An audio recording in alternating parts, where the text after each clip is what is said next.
When I first heard about Flatio, it was during a frustrating apartment hunt for a 3-month stay abroad.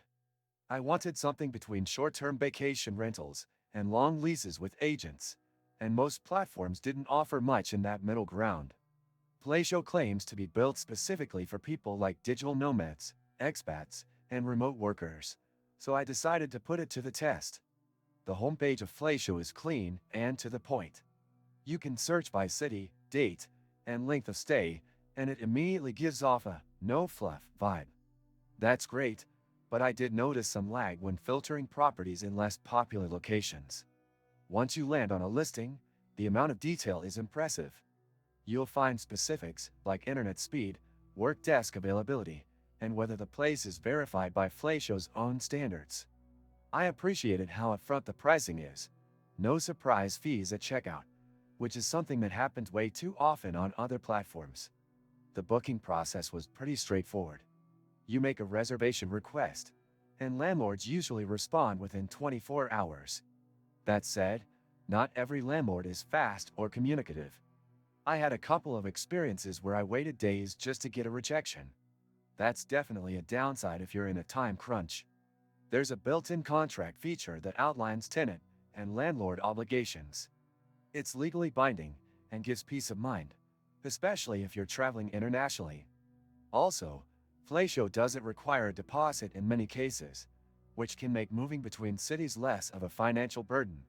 However, this varies depending on the property, and I'd recommend always reading the fine print. There was a time I got stuck between layovers with no hotel and no internet. That's when I first tried Trip.com, and now I carry it with me like a first aid kit. This and many other useful links you can find in the description. The mobile experience on Flatio is okay, but not perfect.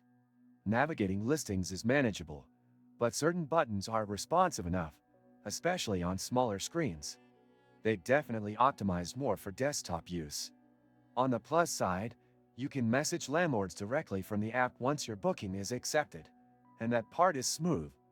One issue I did encounter was with landlord cancellations. While rare, it does happen, and it can throw off your travel plans if you're not prepared. Flatio does offer customer support, but response times are mixed. During EU business hours, it's pretty fast. Outside of that, you might wait longer than you'd like. Another thing to mention is the lack of truly budget options in some cities. Flatio focuses on quality and mid-range to premium rentals, so if you're looking for something ultra-cheap, this isn't the platform for that. Still, for those wanting a fully furnished, work-ready apartment for a month or more, Flatio delivers. The reviews on each listing are generally helpful, as they only allow verified tenants to leave feedback. That means less spam and more actual user experiences. And overall, I did find the platform to be trustworthy, especially when compared to classifieds or generic rental sites. If you're someone who works remotely or moves between cities frequently, Flatio might save you time, money, and a lot of hassle. It won't replace every rental platform, but for mid-term stays where stability and setup matter, it fills a unique and valuable niche. Don't forget to like this video if you found it helpful, and subscribe for more honest reviews just like this one.